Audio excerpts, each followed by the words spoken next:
Bonjour à tous, j'espère que vous allez bien. Aujourd'hui, je souhaite aborder avec vous le sujet des lieux sacrés. Alors, avant toute chose, le premier lieu sacré sur lequel nous vivons, auquel nous sommes reliés et connectés, eh bien, c'est la Terre.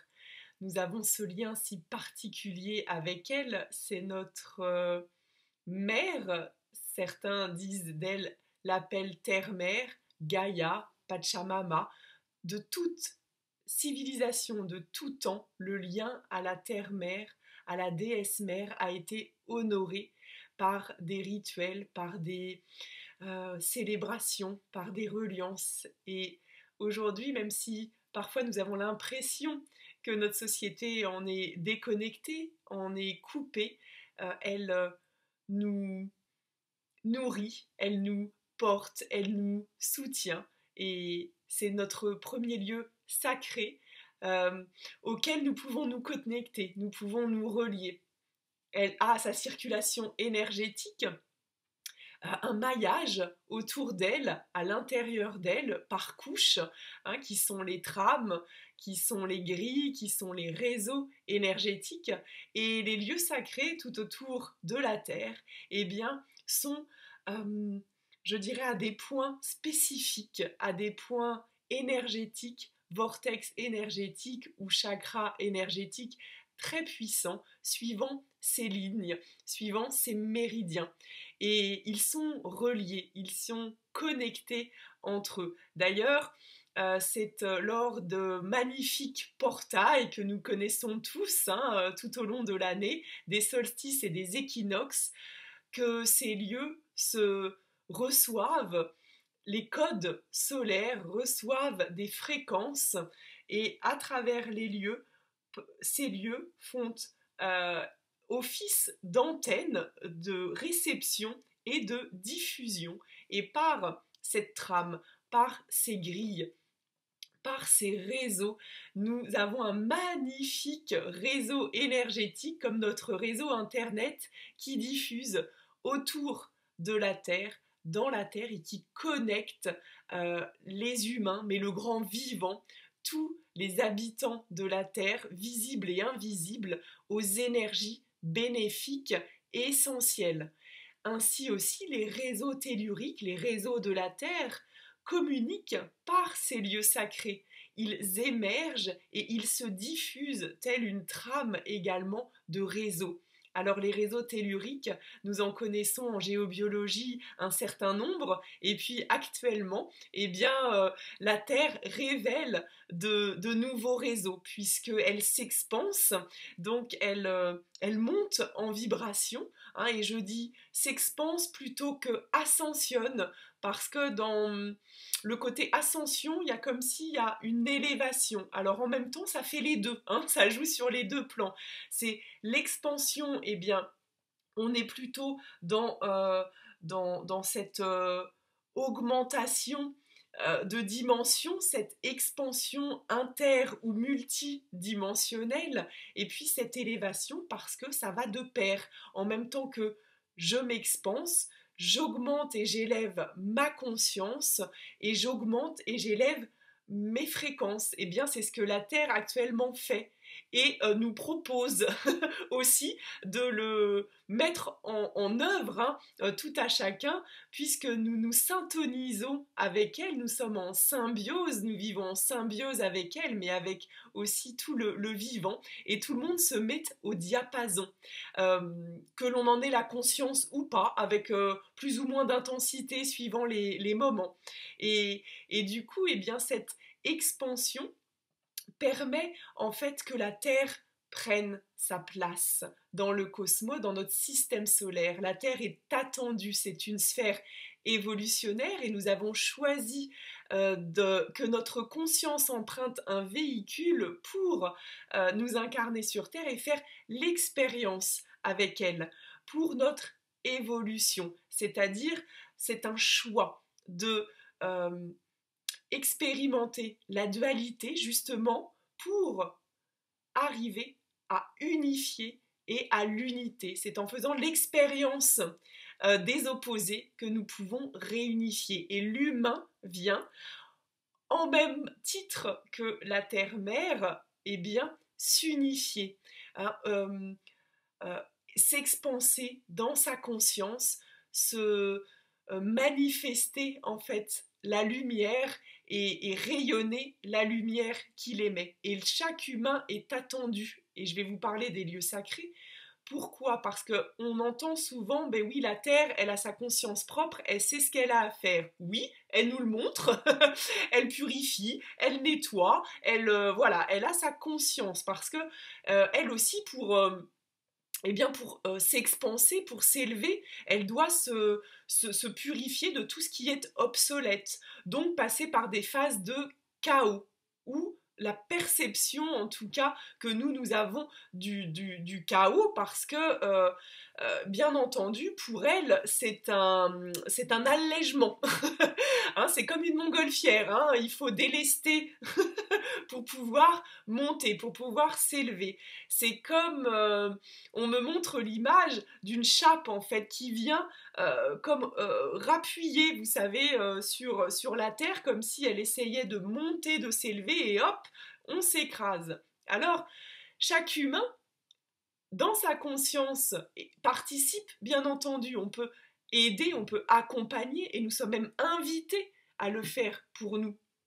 C'est-à-dire que plus je rentre dans mon intérieur, plus je suis alignée à ma présence, plus je rayonne la lumière que je suis et que j'aimais également et que je rayonne, plus je vais monter en vibration et plus cela va alléger aussi l'ensemble. Nous sommes tous en interconnexion, interreliés. Donc, à l'image microcosme, macrocosme, ce que je fais à mon échelle, à l'échelle individuelle, je l'offre également au collectif et à la Terre. Donc plus nous allons purifier, et j'ai fait une vidéo que vous pouvez retrouver sur ma chaîne, plus nous allons purifier nos lieux, plus nous allons les monter en vibration avec la conscience et les consciences qui les habitent, plus nous allons nous élever nos fréquences, nous nourrir de ce qui nous élève, de ce qui nous expanse, de ce qui nous fait grandir en conscience, donc grandir en amour, et bien plus la Terre va pouvoir elle aussi se révéler, s'expanser. C'est comme si vous vouliez aller, vous, dans une direction, parce que nous sommes les enfants de la Terre, nous sommes, nous sommes ses habitants, mais nous sommes les enfants de la Terre. Eh bien, imaginez à votre échelle, c'est comme si vous, vos enfants, eh ben, vous voulez aller dans une direction qui élève vos fréquences, qui vous met en joie, et puis vos enfants, ils vous tirent comme ça par la main, ils vous retiennent par le pull comme ça, et ils vous tirent par l'arrière. Et ben, c'est pareil. Donc, ce que nous sommes invités à faire et à conscientiser, c'est que ce grand maillage des lieux sacrés, vous voyez bien que ce maillage, il crée des lignes énergétiques, des flux de circulation autour de la Terre dans ses différentes strates intérieures et extérieures, mais également des connexions avec le cosmos. La Terre n'est pas isolée, la Terre n'est pas toute seule. Elle est, tout à l'heure je le disais, attendue, c'est-à-dire qu'elle est dans son système solaire et le système solaire est dans son univers local. Et donc, eh bien, ça va créer aussi des échanges cosmo-telluriques, des réceptions d'informations. Les lieux sacrés, tels qu'ils ont été conçus par les grands bâtisseurs, les anciens civilisateurs, sont tous connectés entre eux. C'est-à-dire qu'ils font circuler l'information, ils font circuler les énergies autour, à l'intérieur, à l'extérieur, mais aussi dans ce sens cosmo-tellurique. Et majoritairement, à l'heure actuelle, les lieux sont soit inactifs par méconnaissance de leur fonction, parce qu'ils sont aussi pillés, parce qu'ils sont également en partie démolis ou totalement, ou qu'ils sont replacés, mais pas dans leur conscience, avec la conscience avec laquelle ils ont été réalisés, mis en œuvre pour servir en fait d'antenne. Voilà. Et actuellement, c'est ce qui est à l'œuvre aussi sur Terre, porté par les gardiens de la Terre, porté par les porteurs de voix des réseaux, et bien c'est de retisser ces réseaux, de reconnecter les lieux sacrés entre eux pour tisser la trame énergétique, la trame des réseaux énergétiques pour pouvoir asseoir et recevoir, réceptionner les fréquences, les grilles et les réseaux et que tout cela recircule pour justement être diffusé à la Terre, à l'ensemble de ses habitants. Et cela fonctionne vraiment en co-création, en collaboration, en symbiose.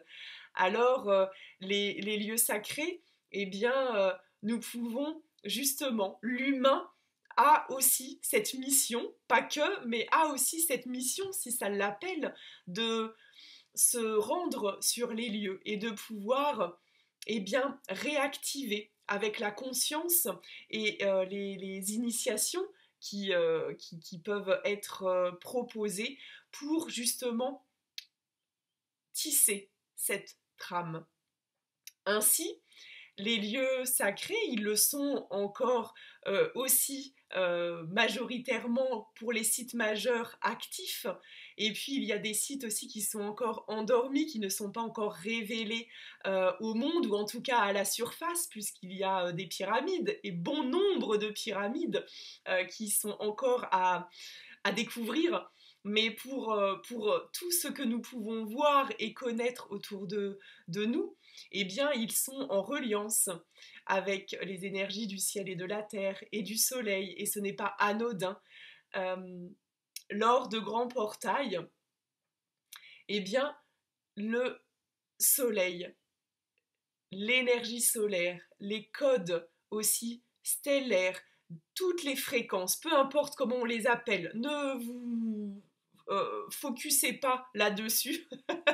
Si voilà, ça paraît un peu extraordinaire, mais tout ce que nous recevons, eh bien, l'empreinte des sites sacrés va être imprégnée et va pouvoir le diffuser. Je m'explique. Par exemple, prochainement, nous allons vivre le solstice d'été. Chaque solstice d'été, les rayons du soleil ensemencent un site qui est orienté au solstice d'été ou au solstice d'hiver, mais là je prends l'exemple du solstice d'été. Et donc ce rayonnement, cet ensemencement de lumière, de code solaire, de vibration, d'énergie, peu importe comment vous l'appelez, eh bien marque et réveille et met en activation ce site. Et ce site peut ainsi diffuser par cette trame toutes les informations qui sont transmises depuis le cosmos. Donc vous voyez l'importance des lieux sacrés et les civilisations anciennes en avaient bien la conscience puisqu'ils ont œuvré à bâtir des sites honorants ou en lien avec le soleil. Et c'était des civilisations, comme on les appelle, solaires, et ce n'est pas pour rien, puisque de là-haut, du cosmos, si on dit que la Terre est notre mère, le Soleil est notre père, et il vient activer, mettre en lumière, ensemencer sur la Terre et pour l'humanité. Alors, maintenant que vous savez, vous pouvez trouver un lieu qui vous appelle pour célébrer le solstice. Et pas que, hein, à tous les grands portails, et puis dès que vous en avez envie, hein, c'est vraiment, sentez-vous vraiment appelé et laissez-vous cueillir par un lieu, et puis cheminez comme cela vous vient intuitivement. Et mettez-vous en disponibilité de recevoir, d'accueillir, et l'énergie œuvrera. Et c'est un grand plaisir en tout cas pour moi de vous retrouver pour les initiations et les cercles sur ces lieux pour justement transmettre comment activer, comment reconnecter ou connecter le lieu à cette trame, comment tisser à nouveau la trame pour permettre euh, à notre échelle de participer en tout cas à cette mission, car sans les humains, sans ces piliers de lumière que nous sommes, et je le rappelle, nous sommes le lien entre le monde matière, physique et invisible, eh bien, les lieux ont besoin de nous, la Terre appelle ses gardiens et ses gardiennes, ses tisseurs et ses tisseuses, et je serais ravie de vous initier et de vous en parler davantage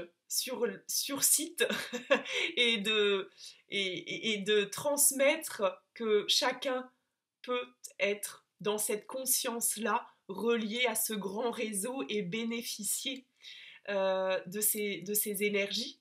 Parce que plus on va mettre de la conscience sur cela, plus on va accompagner cela, plus on va accompagner les fréquences, et bien plus nous participons à cette nouvelle terre. C'est un terme que l'on entend beaucoup, mais oui, à cette expansion. Et, euh, et c'est aujourd'hui, je pense, un chemin empreint de lumière, d'émerveillement et majeur pour tout à chacun et pour la Terre. Voilà, je vous dis à très bientôt pour de nouvelles aventures. Bonne journée!